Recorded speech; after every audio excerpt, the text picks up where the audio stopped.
организирано като пещено движение в България, това става през 1929 година. Четох, че през 70-80-те години на 19 век дори е имало една експедиция, която са наричали княжеската експедиция до Магурата, защото в нея е участвал и сам Александър Батенберг. Да. Вярна ли е тази история? Вероятно, след като намерих такава информация. Вярна е историята.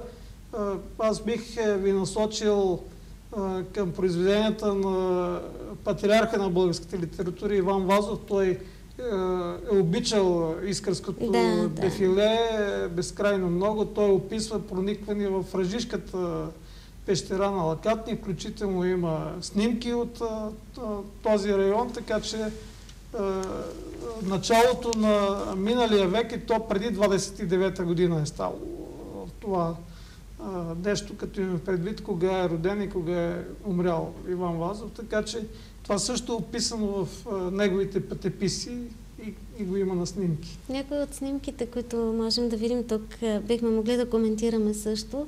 Изключително красиви образования. Да, така е. Пещерите има изключително различни образования. Вторични, мога да кажа, че по образованието може да се съди за възрастта на пещерата, защото един кубичен сантиметър от тези образования се образува за 100 години. Представете концертната зала на Ледника, като влезнете тези огромни сталактити, сталагмити, сталактони, които има колко милиони години водата е творила. Но освен тези, които ние познаваме тук в Леденика и познат сигурно на много голяма част от зрителите, които са влизали в подземните кухини, има пещерни цветя от кристали, наистина финни. Има пещерата оптимистическа в Украина е най-дългата гипсова пещера, над 150 километра, която е с уникални гипсови образования. Тя е цялата от пещерни кристали. Както са морските кристали, така са и пещерните кристали. И там цвета трябва да е съвсем необичайен. Ние казваме хеликтити, да. Кой е направил тази снимка? Много интересна. Как така... Не си спомням, аз имам такава снимка от великанските очи край пещерата Великанските очи край Старо село. Това е пещерата Свирчовица край Карлуково. В нея снимаха и филми. Там е район, в който снимат много филми. Карлуково има много известни такива пещери. Това е планината Проклетия в Албания през 1996 година. Мезенския клуб има уникалния шанс да бъде първия клуб, не само български, но първия клуб въобще в Европа и света, който след отварянето на Албания, която беше затворена държава по времето на комунизма, но с много плани, с много богат карст. През 1992 година Мезенския и Плевенския клуб бяха първите, които осъществиха проникване в албански пещери в района на планината Проклетия. Това е северната част на Албания, на границата с Черна гора. Много интересни наблюдения сте имали в Албания и за хората там, и за българите там. Мезенския клуб има 3 самостоятелни експедиции в Албания. В една експедиция участваха наши представители, двама наши представители Красимир Тодоров и Ангел Велчев. Третата експедиция, 2 бяха в планината Проклетия, третата експедиция беше в района на Голо Бърдо, който е на границата с Македония. И всъщност, благодарение на пещерняците от България, не казвам на Мезенския клуб, защото преди нас бяха там и други пещерни клубове в страната, ние преоткрихме районите, в които живее българоезично население в Албания. И в тази трета експедиция в Голо Бърдо с нас беше една група от Българската академия на науките, водена от доцент Веселка Тончева, която изследва бита, песните на тези българи, написа един двутомник "Българите от Голо Бърдо, Албания". Другата седмица тя ще представи в София и е един уникален филм за българите от Голо Бърдо в Албания. И това е една тема, която заслужава отделно предаване. Да, наистина. Иначе Мезенския клуб може да се гордее, защото в района на Голо Бърдо ние картирахме и изследвахме най-голямата за сега пещера там, Пешник, над 200 метра, като стигнахме до голямо езеро, до голям воден сифон, който трябва явно се преодолява с леко долазни средства, за да бъде продължен. В района на Стропешкия манастир съществува една пещера на име Хубавицата. Откъде произлиза това име? Това е една много интересна, може би комична история. През 80-те години ние изследвахме района на Стропешкия манастир, където има доста пропасти и цепнатини, които са главно от тектоничен характер. Да. Недълбоки, без никакви образования, абсолютно сухи. И в един топъл октомврийски ден на обяд така, дадохме почивка, аз прилегнах в едно малко въртопче, задрямал съм за минути, може би, под слънцето, есенното слънце. В един момент усещам, че нещо по мен пълзи. Събуждам се и виждам един смок. Естествената реакция на човек да го махне от себе си. Няколко камъчета чух как изтрополяват надолу, някъде пропадат. Повиках колегите, започнахме така да разриваме камъните, отвори се един отвор, колкото да влезне човек и се оказа най-дълбоката пропаст в района 62 метра. Да не е това снимка? Не, това пак е между Старо село и Струпец. Една много интересна дупка. Защото снимката точно съответства на това, което обяснявате. През половината година тече от нея вода, през другата половина е суха и ние работим за да отворим, но продължавам другата и се оказа, че на дъното на тази пещера има уникални образования. Ни тънки сталактончета, колкото млади тополки. Има прилипно главно, има хелектити включително, има интересни такива сталактити и сталагмити и на базата на тази красота, на тази красива зала, ние нарекохме Хубавицата. Може да се каже, че си е ваше откритие, тази пещера. Това е откритие на Спенал клуб Мездра. И сега трябва да има някой смок, който да пази, да охранява, така ли? Ето, виждате ли как има съвпадение между митовете и тези странни неща, които насочват човека. Да, така е. И вероятно в точния момент се е получило и това при вас. Да.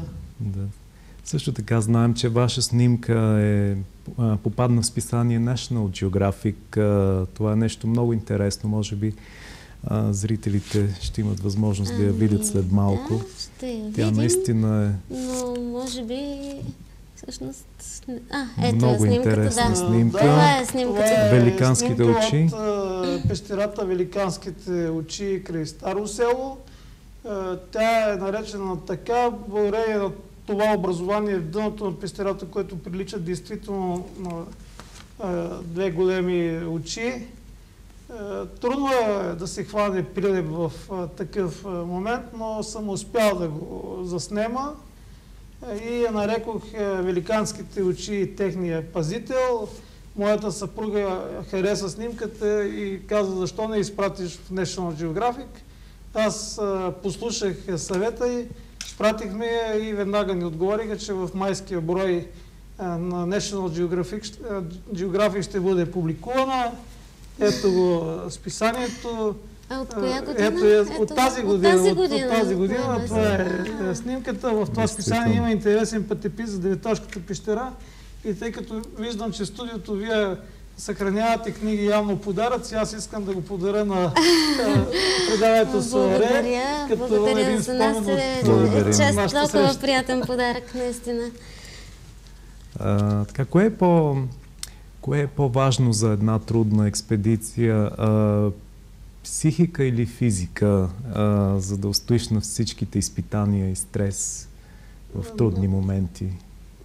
Трябва да има и двете неща. Трябва да имаш силна психика, защото когато попаднеш в този свят на абсолютна мрак, пещерите са влажни, те не винаги са сухи, понякога има подземни реки в тях, понякога се пълзи включително в рядка трябва да имаш много сериозна психика. Аз съм виждал случайно попаднали хора в пещерите, които изпадат просто в паника от това ограничено пространство, от тези условия, които са под пещерата. И бих казал, че има и курсисти, които идват и когато се сблъскат с тези условия, на другия път просто не идват. Явно, че не е само романтика. Освен това, трябва да има и добра физика. Представете си как се слиза в един 120 метров отвес и след това този 120 метра отвес трябва да го преодолееш обратно, да го изкачиш. Въпреки че техниката позволява усилието да бъде малко, но 120 метра са си 120 метра. Човек трябва да притежава нужната физика, все пак. Така е. Споменахте техника. Техниката във времето също много се е променяла, така както и книжките, които виждаме пред нас. От по-примитивните, от спускане с въже до сега съвременната екипировка. Но пък скъпа ли е тя? Бих казал, че така е. Смени се техниката. Аз съм започнал спускане в пещери с две въжета, едно по което се спускаш, друго с което те осигуряват. Помня още стълбите, въжените стълби с въжета и дървени стъпалца. Те се люлеят и сигурно е страшно. Това всичко вече е зад гърба ни и сега е само едно въже, по което има определен начин на оборудване на пещерата, за да бъде то абсолютно сигурно. Става много по-лесно. Не бих казал, че оборудването е ефтино, но не бих казал, че е и скъпо. Всеки, който желая да се занимава с пещерно дело, иска лична екипировка извън клубната въжетата, които са, ако иска лична екипировка за него си за проникване в пропасти, гащеризона, каската, осветлението някъде от порядъка на 300-400 лева могат да са му достатъчни. Представете си един скиор, какви пари трябва да даде за своето оборудване, или един делтапланерист и така нататък, така че смятам, че е нормално с други екстремни изживявания излиза, че е по-ефтино и по-възможно. Да. В пещерното дело има наистина много изисквания, както Тома каза, и физика, и психика, но какви конкретно спортни умения са необходими? Вие в предварителния разговор ми споменахте, че като че ли тук се обединяват много спортове, а и много науки. Спелеология. Говорим за спелеология. Наука за пещерите. Да. От една страна ние трябва да проникнем в пещерите и пропастите, от друга страна трябва да ги проучим. И когато проникваме в пещерите, се иска много умения. Иска първо да си добър турист, добър планинар, защото пещерите обикновено са в планините. Искат да имаш добра ориентация. Сега е по-лесно с GPS-ите, защото отиваме, заснемаме координатите на пещерата и е много лесно да ги откриеш. Но на времето трябва много добре да се ориентираш къде е входа на пещерата в една гъста гора, за да можеш втори път да стигнеш до пещерата. Вътре в самата пещера се искат да познаваш алпийски умения, т.е. техниката на алпинизма да владееш за проникване в пещерите. В пещерите понякога се случва, както е Понора, известната пещера Понора, течат големи подземни реки, в които се вкарват лодки. Трябва да имаш познание по гребане. И то некъде да е вътре в пещера, не в едно спокойно езеро, в една бурна подземна река. Казах, че има пещерни леководолази, които преминават сифони с леководолазно оборудване, така че... Тесняци и сифони, запомних като някои от по-специфичните термини. Бих казал дори, че трябва да си и добър гимнастик, колкото така шеговито да изглежда така, защото понякога има такива участъци, такива гимнастически упражнения трябва да направиш, за да ги преодолееш. Така че и това го има. Това от едната страна за спортовете, сигурно има и редица други. От друга страна, аз казах, ние правим карта на пещерата, трябва да имаш основни познания по картографиране. Второ, изучаваме подземните животинки, биоспелеологията. Геоложки профил на пещерата, морфоложки, вторични образования.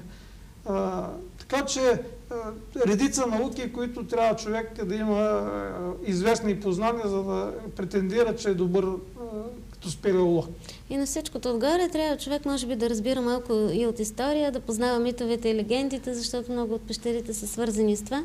Аз четох пак една много интересна информация, че до някое време най-голям респект е внушавал кладенеца на пропастта Бездънния пчелин край Ябланица.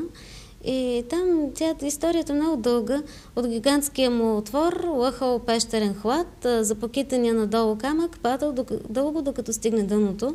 Каква ли е дълбочината и дали не води пропастта до сърцето на земята. Това е била загадката, но през 1924 чешкият пещерен изследовател Карел Новак решава да разкрие тайната на пчелина и, използвайки въжена стълба, смело се спуска в пропастта.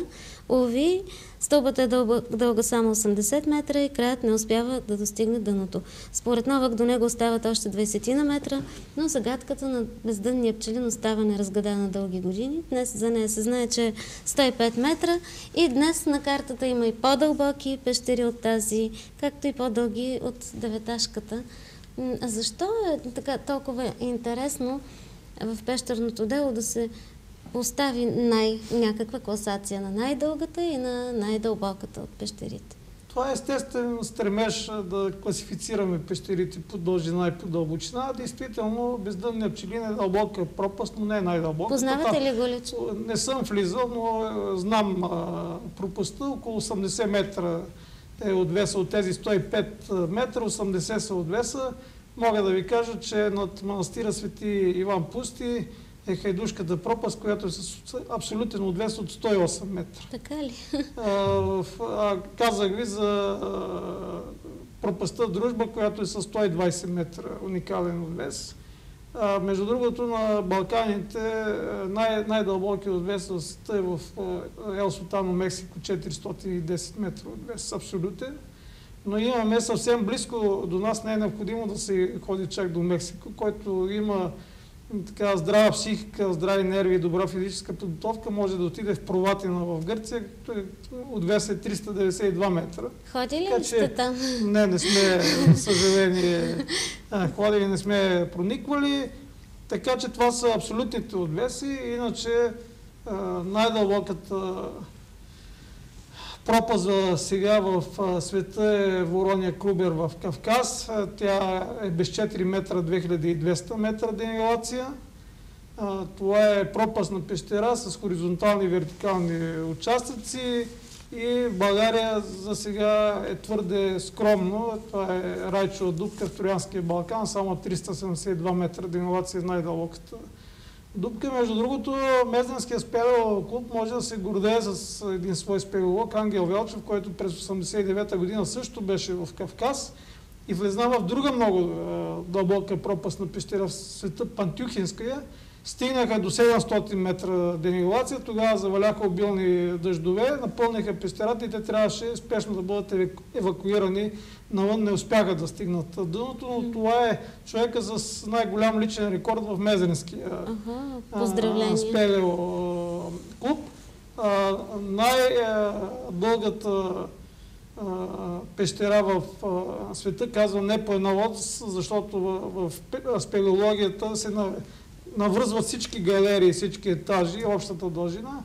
Това е Мамон Кей в Щатите, която е над 350 км обща дължина. В България също имаме интерес. Най-дългата пещера е Духлата край село Бостин Пернишко, която вече надминава 18 км.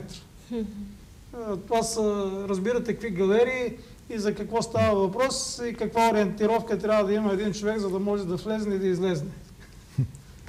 Така, някои от пещерите в региона звучат много вълнуващо. Има легенди свързани с тях. Например, пещерата, ямата, свързана с смъртта на двама ботеви четници. Така има много пещери, които са свързани с историята, освен тези, в които се открива археология. Археология в нашите пещери са откривани в пещето край Лилече, в пеща край старо село, Царевчанските ниши, за които говорихме, но е известната яма с ботевите четници, която е описана от Захари Стоянов в неговия очерк. Не искам да казвам как са бутнати тези двама ботеви четници вътре в ямата, каква е легендата, защото просто се срамувам това, което е описано. Един българин да блъсне двама четници, които идват да го освобождават от турско робство, за такава е легендата. Правили са и по времето на Хера или на Петър Тантев са правили опити да открият доказателство, не са успели. В 1986 година, по случай 110 години от подвига на ботевата чета, Мезенския и спелеоклуб, заедно с спелеолози от Враца, отново се опитахме да докажем истината, влизахме в ямата с ботевите четници, за да видим можем ли да открием доказателство във вид останки от дрехите или самите кости. Но се оказа, че собствениците на близката картофена нива през годините са си изхвърляли камъните в тази пропаст, тази яма. Има един голям конус от камъни, който не е възможно да се стигне това ниво, което е било преди 110 години. Така че легендата има, но доказателства за нейната истинност няма. Докато вие разказвахте това, аз пуснах кадрите от един от моментите на вашите чествания, които бяха преди по-малко от месец всъщност. Една страхотна демонстрация по близка техника успяхте да направите. Много е впечатляващо. Това е един тролей, който направихме между покрива на хотела и сградата на общината. Интересното е, че позволихме не само спелеолози да се спускат, но и който, ето този човек, с който се прегръщаме на 72 години, поиска и му разрешихме да се спусне по тролея. Беше много щастлив от това, което направи. Действително завидна е техниката на мезенските спелеолози. Аз се радвам, че много млади хора дойдоха и през последните години непрекъснато правиме курсове и са много ентусиазирани като хора. Как премина празника? Имахте ли си награди? Имахте ли си официални гости? Да, имахме много награди. Аз вече споменах, че освен мен още двама човека получиха специален плакет за изключителни заслуги за развитието на спелеологията в България. Други отличия. Имахме гости, беше председател на Българската федерация по спелеология професор Петър Берон, беше председател на аварийно-спасителния отряд на федерацията по спелеология Трифон Далев. Имахме наши приятели и гости от от академичния спелеоалпийски клуб Белград в Република Сърбия, с които ние проведохме през пролета на тази година една съвместна експедиция в района на Бела Паланка в Сърбия и изключихме с тях договор за дългогодишно сътрудничество и съвместни пестени прояви между Белградския клуб и Мезенския Тази клуб. година през юни сте ходили там? Да, през юни, да. И предстои да продължат? Продължат, тези изследвания. Всъщност, вие споменахте преди малко и южната ни съседка. За Гърция ми разказахте там много силни впечатления от една пещера, в която има дори така българско участие, пряко изразено. Да, това е пещерата Алистратис край Драма. Аз препоръчвам на всеки, който бъде в този район, да посети тази пещера. Тя е благоустроена. И много и други мои колеги пещерняци с дълъг стаж и опит казват, че когато влезнеш в тази пещера, ахваш. Тъй като съм ходил в много пещери, не съм очаквал, че мога да ахна в някаква пещера, но там действително се ака, защото в продължение на километър и половина, през който се минава, няма един квадратен сантиметър, който да не е изпълнен с образование, и в тази пещера има всички онези видове образования, които можеш да видиш в различни пещери. Иначе там са на едно място струпани в тази пещера. Изключително красива пещера. Има българско участие, защото в главното на тази пещера, това е Прилепната Тор, Петър Берон преди години открива един непознат за науката вид бръмбърче, който дори е наречен на неговото име Беронис. Не си спомням латинското му име, другото Беронис. И това екскурзоводите го казват, че тук в тази купчина Прилепна Тор живее неизвестно, открито от българския професор Петър Берон. Чудесно, понеже времето ни съвсем към края си. Един последен въпрос. Докъде стигат най-смелите мечти на членовете на Спелеоклуба в Мездра? Мечтите са ми много големи, но вече въпроси на финансови възможности на Спелеоклуба, така че ние насочваме вниманието си към изследване преди всичко на района на община Мездра, както и работа с нашите приятели от АСАК Белград, посещение именно на целия клуб на тази пещера Листратис в Гърция до година, и ако събереме сили и възможности, може към някои от големите обекти. Мездренския клуб, между другото, е бил и в Словакия, бил и в Германия. Освен това на експедиции негови представители са били в Италия, в Полша, в големите пропасти, така че ние имаме опита, имаме подготвени кадри във всяко едно отношение, имаме всичко. Въпросът е и на финансови възможности днес. Благодарим ви за този разговор. Нека пещерите, тези дворци на чудни вълшебства на природата, правят винаги интересни вашите житейски пътища. Благодаря ви. И аз благодаря на вас още един път за поканата и ви кана един път да дойдете на проява с вашите камери на Спелеоклуб Мездра в реални условия, да снимате едно реално проникване в този красив пещерен свят. Чудесно. Така и не ви попитахме дали има някаква доза агресия в думата проникване, както смятаме, че покоряване на връх звучи наистина много нахално от човешката гледна точка. Да, ние казваме и покоряване, и проникване, но когато природата реши да спре, тя се спира. Ние трябва да се помолиме да ни разреши да направим това нещо.